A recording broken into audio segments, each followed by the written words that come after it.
Madame, Messieurs, bonsoir. Dans les titres, listes électorales, beaucoup d'appelés, peu d'inscrits. 15 000 électeurs enregistrés en 4 mois au Cameroun et l'ECAM déplore l'infection du processus par le coronavirus. Revue des registres dès l'ouverture du 20h30.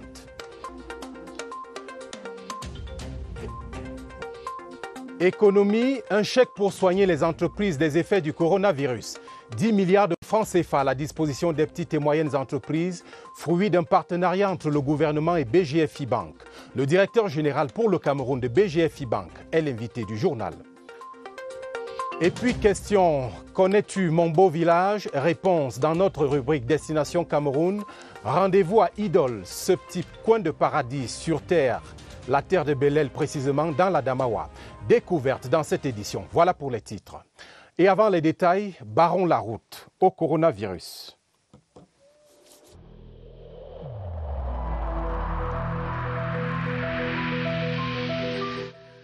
Le port du masque dans l'espace public restera obligatoire jusqu'à nouvel ordre.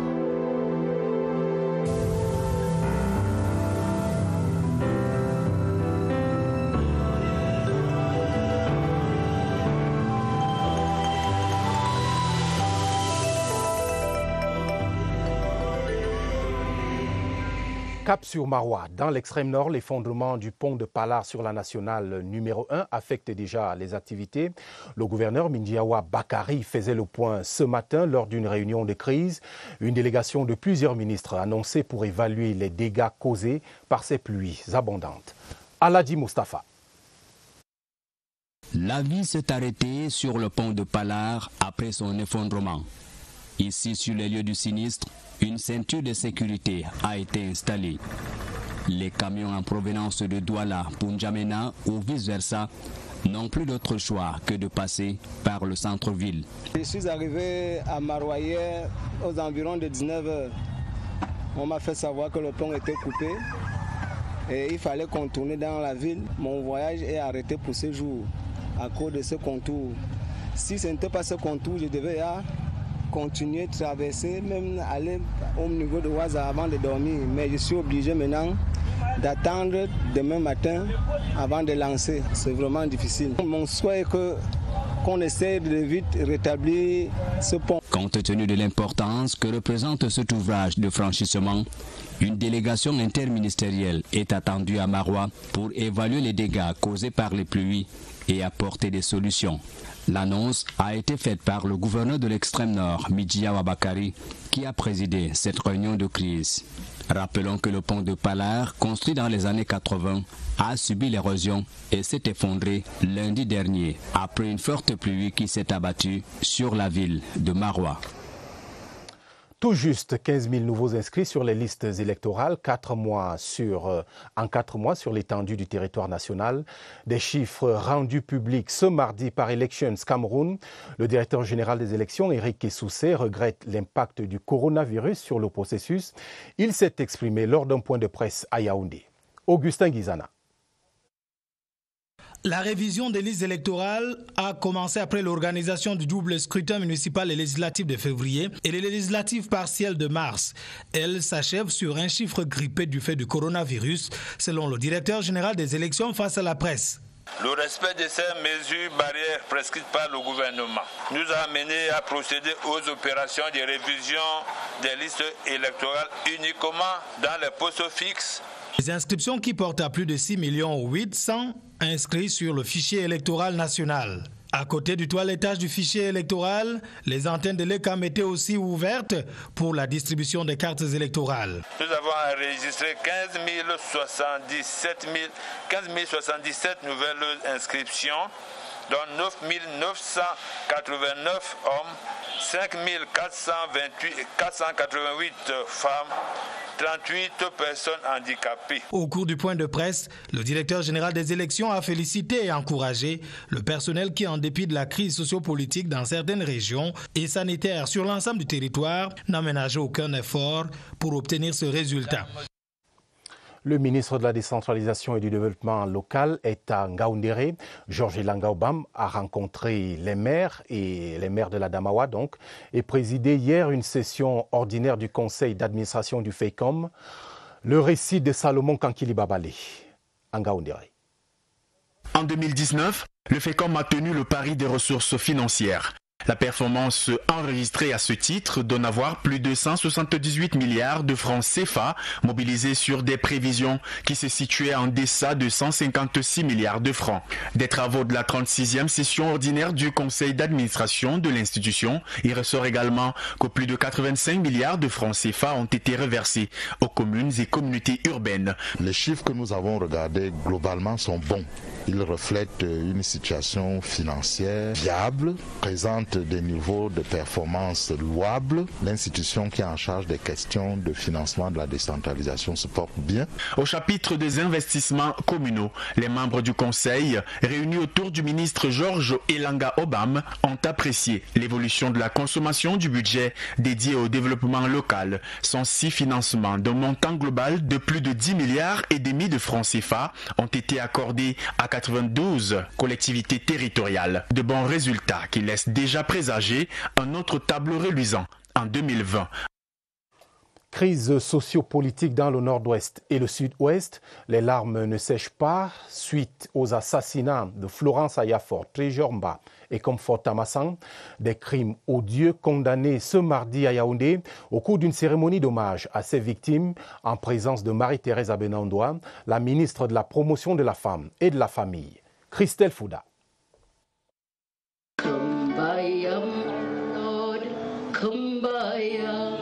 Des lamentations de la gente féminine issues des hautes sphères de la République aux plus démunis. Leur habillement dénote leur désarroi et les mots pour le dire font écraser des larmes. Nous en avons assez. Il faut que ces atrocités s'arrêtent sur les femmes, sur les enfants et qu'on retrouve la paix et la sérénité pour que la vie reprenne un cours normal. Au-delà des pleurs, les femmes souhaitent que la paix revienne dans les régions du nord-ouest et du sud-ouest. Cette manifestation intervient une semaine après que les patriotes indomptables aient demandé que les commanditaires de ces assassinats soient rapatriés pour répondre de leurs actes.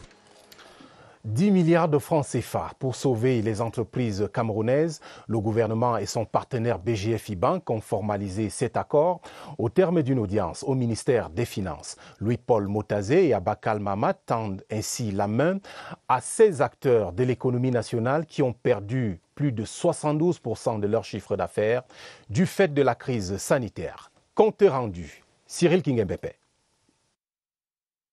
Il est urgent de sauver les PME camerounaises affectées par la pandémie.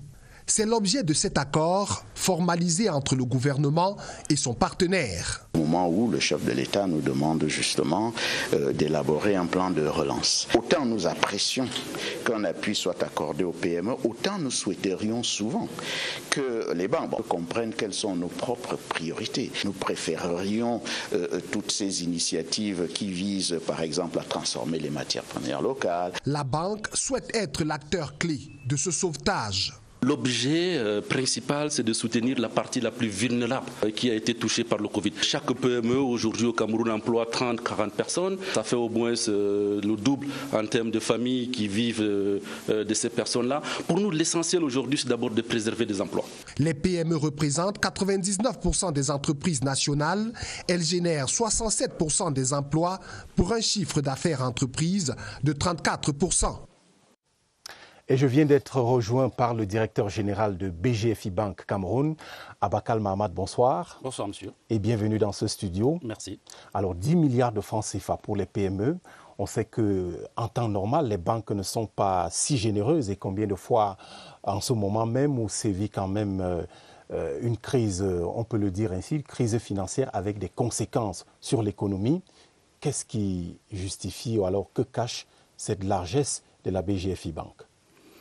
On dirait très certainement que cette largesse, comme vous dites, c'est la manifestation permanente et soutenue d'un partenaire qui est un partenaire de longue date de l'État du Cameroun, qui aujourd'hui aussi vient manifester encore son soutien à l'État du Cameroun et aux PME locales qui ont subi les affres de cette pandémie que personne n'attendait. Il faut dire qu'aujourd'hui, pour recentrer un peu le débat, nous sortons de deux crises. D'abord une crise économique et une crise sanitaire. La crise économique du fait que le Cameroun, comme vous le savez, a fait son budget sur un baril à $55. Le baril est tombé dans les 30. Une chute du baril à 30, à $20 et à $10 par moment. Donc, il y a déjà une crise économique. Une crise économique. Ensuite, on a une crise sanitaire. Un choc pétrolier. Un choc pétrolier. Ensuite, on a une crise sanitaire. La crise sanitaire vient du fait qu'aujourd'hui, le coronavirus a mis à l'arrêt l'ensemble des entreprises et ici l'outil de production. Pour nous, il est important de venir soutenir cet outil de production-là parce que la chaîne de valeur aujourd'hui doit être soutenue pour que les entreprises puissent renaître de cette crise-là. Nous sommes venus discuter avec le ministre des Finances qui a sollicité de nous cette ligne de financement de 10 milliards. Et vous l'avez mise à disposition? Nous avons mis cette ligne de financement à disposition de l'État du Cameroun pour soutenir les PME. Alors, pour être précis, les PME, quelles sont les conditions d'éligibilité à ces crédits et même les conditionnalités pour le remboursement? On sait que ce n'est pas toujours facile. Écoutez, au-delà de ça, nous n'allons pas nous focaliser sur les conditions de remboursement. Alors les critères d'éligibilité? Nous allons nous focaliser d'abord sur la bancabilité des projets de ces PME-là. C'est-à-dire? Aujourd'hui, les PME doivent sortir des business plans qui permettent de relancer leur activité. Dans ce cadre-là, au-delà de l'argent, au-delà de la ligne que nous mettons en place, nous mettons un guichet de conseil. Nous avons une agence dédiée à Aqua qui va conseiller ces PME-là, qui va les aider à monter les projets qui permettent d'être bancables. Ensuite, vous savez très bien que selon les secteurs, le Covid nous a enseigné aujourd'hui que nous devons encourager le Made in Cameroun, nous devons produire au Cameroun pour la consommation du Cameroun. Nous avons financé beaucoup d'entreprises dans le secteur des gels hydroalcooliques, des savons, dans le cadre de la lutte contre le coronavirus. Donc ces PME-là, nous allons les aider à se structurer pour entrer dans les critères d'éligibilité qui restent des critères tout à fait accessibles, qui sont des critères en termes de perspective d'activité et des critères en termes de management de ces entreprises-là. Et parlant justement peut-être de management et de perspective, parlez-nous un peu, peut-être en un mot, de votre banque dans le contexte actuel. Elle se porte si bien malgré les effets du coronavirus? Ben écoutez, la banque se porte très bien. Vous êtes sans ignorer qu'à l'issue de l'Assemblée générale de la Banque africaine de développement, notre banque a été élue meilleure banque d'Afrique centrale pour la 2e année consécutive. La banque présente aujourd'hui, le groupe présente à peu près 3 000 milliards de total de bilan. C'est important pour une institution comme la nôtre. Aujourd'hui, nous finançons dans tous les secteurs d'activité. Au Cameroun, nous avons finalisé le financement d'une usine de cacao à peu près 30 milliards à Kribi. Nous avons mis à peu près 35 milliards dans tout ce qui est usine de savonnerie à Douala. Nous continuons ces investissements-là. Au Cameroun, la banque se porte encore mieux parce que nous avons un taux de crédit qui est de plus en plus croissant. Nous présentons aujourd'hui à peu près 300 milliards de financement accordés à l'économie. Donc nous sommes sur la bonne perspective et nous estimons que la banque se porte mieux. La banque... En un mot comme en mille, la BGFI Banque se porte bien. Alors, rassurez-nous, Monsieur le Directeur Général, les PME peuvent commencer à passer à la caisse ou ne serait-ce que pour déposer les dossiers quand? Écoutez, nos agences restent ouvertes. Nous n'avons pas attendu la mise en place de cette ligne de financement dédiée aux PME pour soutenir les PME. Nous avons des agences dédiées. Dès demain, les PME peuvent se rapprocher de nos agences et nous allons d'abord les conseiller et ensuite les accompagner. Nous sommes dans la logique où nous devons nous souder les coudes. Nous devons accompagner l'État qui a déjà fait beaucoup dans cette lutte contre le coronavirus pour que nos PME qui représentent aujourd'hui un tissu important de notre économie puissent se relever de cette crise-là. Abakal Mamad, directeur général de BGFI Banque Cameroun, merci d'être venu en direct. Merci à vous, merci de votre invitation. Merci. Très bien. Et pour la suite, c'est toujours de l'économie et ça vous intéresse, monsieur le directeur général. Un indicateur dans le dossier du 20h30, 40,62%, c'est le taux d'exécution physique du budget d'investissement public de l'État du Cameroun au premier semestre 2020. Une performance légèrement en baisse par rapport à l'année dernière, comme vous le verrez dans ce reportage de Lucrèce Mbenga. 40,62%, c'est le taux d'exécution physique du budget d'investissement public au premier semestre 2020. Il est en légère baisse par rapport à celui de 2019 et bien plus si on remonte à 2018 à la même période. Cette performance en pointillé sur le plan national l'est davantage dans certaines régions, notamment celle du centre, qui passe d'un taux d'exécution physique de 19,62% en 2019 à 7,77%. On le sait, la crise sanitaire est passée par là. Mais le Comité national de suivi de l'exécution physico-financière de l'investissement public pointe également un doigt accusateur sur certaines pesanteurs, notamment l'appropriation insuffisante des procédures de contractualisation au niveau des communes et l'abandon de certains chantiers. Fixé à 1496,3 milliards de francs CFA au départ, le budget d'investissement public a été revu à la baisse, soit 1254,3 milliards désormais à la suite du collectif budgétaire de juin dernier, lui-même consécutif aux effets du Covid-19 sur notre économie. Alors que le deuxième semestre de l'année est bien entamé, l'urgence aujourd'hui est de maximiser l'exécution du BIP 2020. Ce papier s'est achevé un peu abrupt et nous nous en excusons. Alors, ces contre-performances dont sont le fait de trois facteurs essentiellement: la précipitation dans le choix et la réalisation des projets, le faible pouvoir technique et financier des opérateurs économiques, mais également, et cela peut fâcher, la corruption des contrôleurs de chantier. Obstacles et solutions à l'exécution du budget d'investissement public. Cyril Kingembepe. Des projets à l'abandon, des délais trop élastiques et des entrepreneurs sans expertise. Voilà des égarements qui doivent être évités pour les mois restants de 2020. Impliquer la participation de la population. On peut rattraper, n'est-ce pas, la faiblesse des capacités de ceux à qui on a attribué des marchés en allant vers eux, en s'assurant que les banques les soutiennent, qu'ils aient des capacités. On peut renforcer donc le contrôle et l'audit des marchés.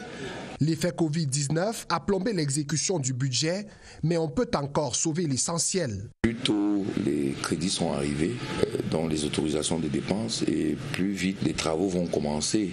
Et mieux on espère que les entrepreneurs exécuteront ces projets dans les délais qui sont impartis. Nous attendons un peu plus de célérité au niveau de l'administration. Nous avons eu un transfert de compétences, mais on ne nous a pas envoyé les ressources pour gérer. La mairie doit elle-même mobiliser des ressources pour permettre à la commission de passation de marché de terminer. Des mesures qui, appliquées, vont faciliter la fiche projet de l'année prochaine.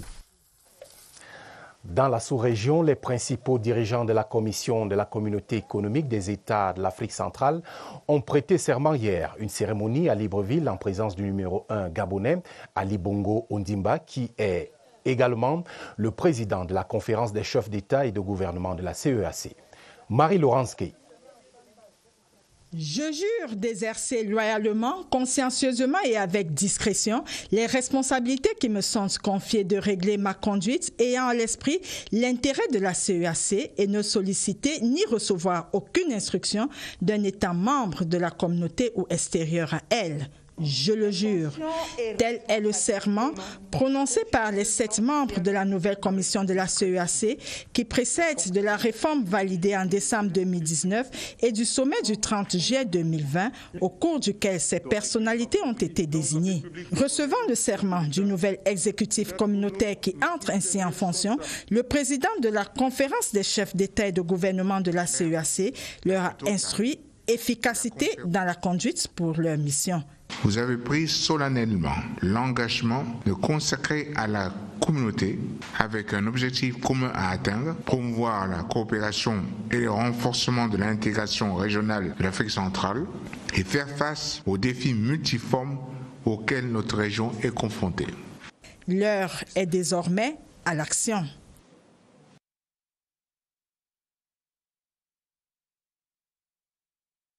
Par certains mouvements politiques, c'est l'objet de la sortie ce jour à Yaoundé du président du mouvement populaire pour le dialogue et la réconciliation. Jean-Claude Chanda Tomé s'explique et s'élève contre d'autres comportements dans cet extrait sélectionné par Sadou Mamoudou. Certains ont tout eu de ce pays, sont à l'abri du besoin ont fini d'élever et de placer leur progéniture, qui du reste réside confortablement à l'étranger. Ils prêchent maintenant le feu et la poudre. D'autres n'ont pas eu grand-chose. Ils espèrent que la casse leur permettra d'avoir enfin un nom. Le MPDR rappelle aux incendiaires que plus de 3/4 de nos compatriotes vivent au jour le jour et que ce sont eux qui seront les plus touchés, les victimes effectives et non les donneurs d'ordre qui coulent la vie douce avec un passé derrière eux.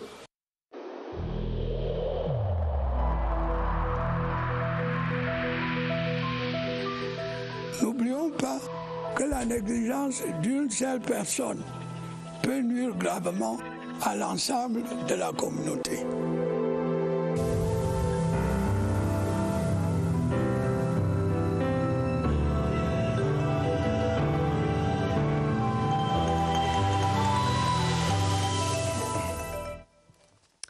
Dernière nouvelle de la riposte contre le coronavirus au Cameroun avec ce soir la décentralisation du numéro vert du centre des appels.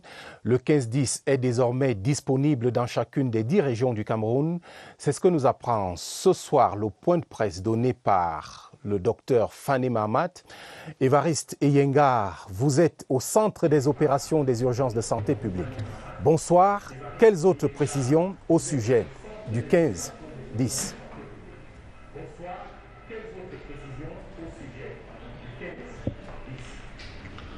Bonsoir Robial, entre 7h du matin ce mardi et 20h50 au moment où vous nous passez l'antenne, 1180 appels ont été reçus ici au centre des appels.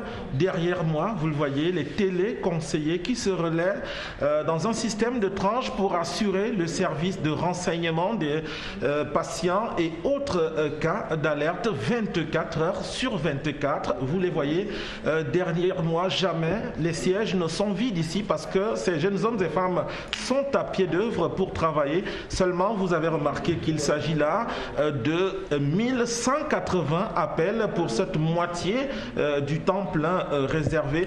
Le temps plein, il était beaucoup plus productif au début de la riposte avec 12 000 ou 15 000 appels réalisés par jour. Vous comprenez que c'est le régime moyen en ce moment et cela peut s'expliquer.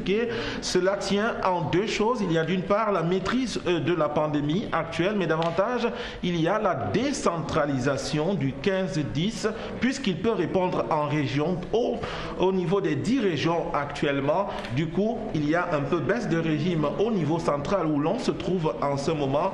Il s'agit de préciser que chaque appel est mis à partir d'un endroit donné. L'appel est redirigé vers la région où est localisé l'appelant. Voilà pourquoi ça tourne en régime moyen. Cela a considérablement décongestionné le rythme de travail ici au centre d'appel. Et il faut préciser qu'il y a une perspective qui est envisagée, c'est celle de pérenniser donc ce centre des appels. Il faut le maintenir même à la période post-Covid parce qu'il permet de répondre efficacement aux cas d'urgence. Il permet de donner les renseignements aux patients et autres potentielles personnes qui ressentent des symptômes compliqués. Il faut rappeler, à ce jour, plus de 617 000 appels ont été reçus ici au centre des opérations des urgences de santé publique, centre d'appel. C'est vous dire à peu près quel a été le volume de travail abattu par ces téléconseillers. Ils l'ont fait peut-être dans l'ombre, mais c'est une cheville ouvrière non négligeable dans cette riposte qui continue de porter ses fruits avec celui que l'on connaît aujourd'hui, la maîtrise de la pandémie. Voilà l'essentiel que l'on pouvait retenir ce soir sur la décentralisation du centre des appels, le numéro vert qui répond aussi dans les chefs-lieux de chacune des régions. À vous le plateau. Merci Évariste. Et pour compléter votre carnet de lutte contre le coronavirus, je signale qu'un séminaire de formation sur la confection des kits de protection vient de se tenir à Douala. 6 000 masques ont été distribués aux communautés de la mairie de Douala 3e. Salomon Madiba Songué, sénateur et chef supérieur du canton Bakoko, a remis lui-même aux participants des attestations lors de la cérémonie de clôture. Napoléon Bonaparte-Besson. La minute de silence en l'honneur des disparus suite au Covid-19 succède à l'exécution de l'hymne national. C'est dit l'importance que l'assistance accorde à la lutte contre la pandémie à laquelle se joignent Valentin et Poupa Bosambo le maire, le sous-préfet Aïssi Mvogo, les gardiens de la tradition et les populations de Douala 3e. L'objet du séminaire, c'était de former quelques femmes et hommes à la confection de masques et du gel, dans le cadre d'un partenariat qui lie la société DPDC, société citoyenne, avec la collectivité villageoise de Yassabakoko. Le séminaire de formation sur la confection des masques chirurgicaux et la fabrication des gels hydroalcooliques selon la norme de la Nord se veut l'initiative d'une ONG. Nous avons fait beaucoup de choses, notamment l'électrification du village, la réhabilitation et l'équipement du centre de santé, la réhabilitation et la construction de nouveaux bâtiments et leur équipement à l'école de Yachika. Précisons que 5800 cache-nez ont été offerts par l'ONG à la collectivité villageoise Yassabakoko. 20h56 à Belel, c'est dans la Damawa et direction Belel justement. Par ces temps de vacances, ne vous privez pas d'une visite à Idol, ce village gâté par la nature au regard de ses attractions touristiques, une destination à prendre à tout prix. Ibrahim Mohamed Abbassi. Voici Idol la Fraîche, un village caractérisé par des cases au toit des chaumes et des clôtures en terre battue. Fondé en 1958, Idol est doté d'une urbanisation en damier qui fait la particularité de la localité. Idol, cette vallée qui résonne, est une merveille de la nature. Sa verdure, son lac artificiel et autres sites pittoresques attirent de nombreux touristes. L'élevage du bovin est aussi pratiqué ici avec un résultat impressionnant. Idol, la Belle, a reçu le prix du plus beau village du Cameroun en 2008. La terre, paraît-il, ne trahit jamais et si vous en doutez, partons à Betaroya dans la région de l'Est. Pour leur stage de vacances, plusieurs jeunes de la localité ont choisi le travail de la terre, moyennant un salaire de 30 000 francs CFA pour préparer les rentrées. Victorine Begel.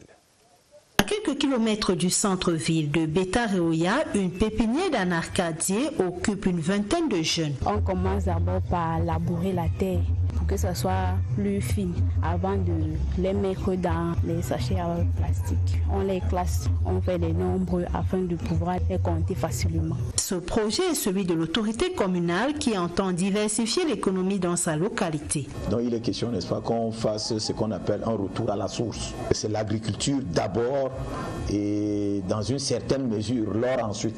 Au total, 100 jeunes ont été recrutés dans tous les villages de l'arrondissement de Betaroya et sont appelés à vulgariser cette nouvelle approche. Au terme d'un mois, chacun recevra une somme de 30 000 francs CFA. Je vais l'utiliser pour acheter les cahiers, les livres, les stylos.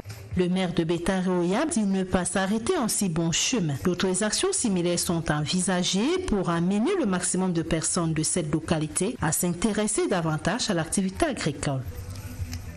En sport, la liste des 30 lions A-prime appelés en stage préparatoire au CHAN Cameroun 2021 est connue depuis hier. Ce qu'on ignore en revanche, ce sont les critères qui ont guidé les choix de l'entraîneur-sélectionneur de l'équipe nationale. À ce propos, Yves Clément Aroga s'est expliqué avec Joseph Guetta-Mandeng. Reportage. Les footballeurs camerounais évoluant au pays sont en hibernation depuis le mois de mars. Le championnat est arrêté et la date de la reprise n'est toujours pas connue. Pourtant, faire bonne figure au CHAN annoncé en janvier 2021 est conditionné par une intense activité en amont. Analytiquement, nous travaillons à 90% dans ce premier regroupement. C'est que des jours, on va faire le travail qui devrait faire en club. En l'absence du championnat, l'encadrement technique des Lions Indomptables A-prime a créé une stratégie pour que le groupe ne perde pas la main. Nous leur avons donné un entraînement invisible à faire. Donc, moi, j'ai usé de ma façon de faire pour contrôler ces joueurs à distance. Quant aux inquiétudes inhérentes au départ de certains joueurs pour l'étranger et synonyme de disqualification pour cette compétition, le coach a son idée. Nous avons une panoplie de joueurs que nous suivons, des doublures capables de donner du répondant. Les 2 semaines de stage des 30 joueurs au centre de la CAF en Bankomo du 15 au 28 septembre permettront à l'entraîneur Yves Clément Aroga de se faire une idée du niveau réel de ces joueurs à 4 mois du CHAN au Cameroun.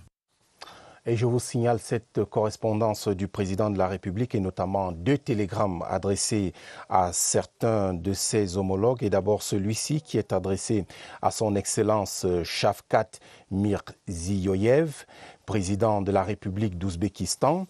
Et cet autre télégramme adressé à son Excellence Zuzana Kaputoya, présidente de la République de Slovaquie.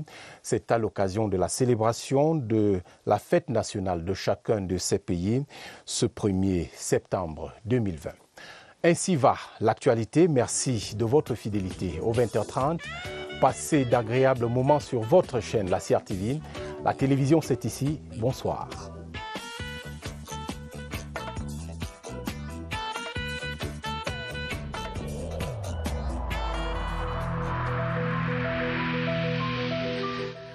Il est essentiel que les mesures qui ont été indiquées soient absolument respectées par chacun de nous. Lavez-vous régulièrement les mains à l'eau et au savon ou à l'aide d'un gel hydroalcoolique. Restez à au moins 1 mètre de distance des autres personnes, surtout si elles toussent, éternuent ou ont de la fièvre. Si vous avez de la fièvre, de la toux ou des difficultés à respirer, consultez un médecin.